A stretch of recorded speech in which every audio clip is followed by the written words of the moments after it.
Hey everybody, how's it going? Christian from Treasure Town here, and today we're going to be speaking about the 1944 Walking Liberty half dollar. Now this is a relatively common half dollar in terms of the Walking Liberty series, but it's already 90% silver, which is great. It has a little bit of value, but you want to make sure that you don't have one of the rare collector items that has some numismatic premium, because there's a small variety on a few of the coins. And I'll explain how to look for that. So I'll show you where on this coin to look for it using this, and then we'll go to a PowerPoint presentation with really clear photos of the variety. And just make sure that you don't have the really cool one. It's a mini treasure hunt. It's fun to go on, and from time to time you can find some. So it's a really cool way to get involved with coins and make sure that you're not selling something that could be worth a lot more than what you think it is.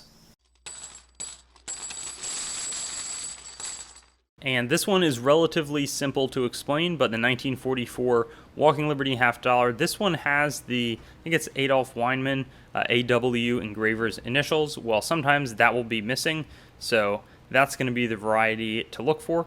And for the full explanation, we'll go to a PowerPoint presentation. I've got a very clear photo showing it. Not the most interesting, but either it's there or it's not, and you want to know, you want to make sure you have ones that have the AW, because if you don't, that means you'd have a better coin. And here we've got that no AW, no engraver's initials, Walking Liberty half dollar. It's sort of cleanly taken off. Maybe you can see a little bit of remnants, but I don't even think it's there. And this is going to be not a listed FS number. It's just something that is present on a fair amount of the coins, and you should just be checking for. There's also a few. I'll just show you. There's the hand-cut AW in 1944 on the D mint. But so there's a lot of different things in 1944 where there were some strange things happening, again, with that engraver's initials. But the values are only going to be probably 20 to 30% more, especially in the mint state ranges compared to a normal one. Still worth looking for, though, because it's always fun.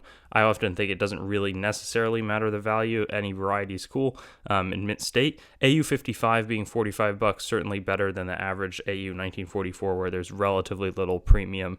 And then mint state 65 sort of in that 125 range, staying a little bit ahead of the average Walking Liberty half dollar. Certainly won't make it tougher to sell. There's always going to be a little bit of extra interest if they're offered within pretty close ranges of each other, but I think it's even a little bit better than that. So glad to be able to show it to you today, and there's a fair amount of these on eBay if you do want to purchase one.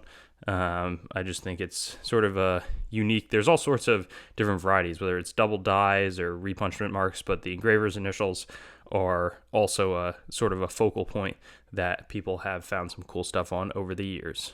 Thanks for watching the video. I'd encourage you to like the video, comment, and make sure to subscribe to my channel. And I also have Facebook, Instagram, Twitter, and some other social media platforms. You can also go to my main channel website, treasuretownYT.com, to learn more about the channel and sort of stay in contact. I also will eventually host all of these videos on coinsmetalscards.com, which will be both news, marketplace, and coin information. I do have the goal of eventually getting pretty much every US coin, date, mint mark, denomination on the channel with a similar video to the one that you just watched, and that will likely all be hosted there. And then I also have treasuretowncoins.com, which is sort of my coin dealing wing, coin dealing only entity that is a little bit less focused on content production. So thank you so much, and I'll look forward to seeing you on some of my other videos. I also have videos that are not just the date, mint mark, denomination recap in this format, so you can check some of those out, and I'll have fun seeing you there.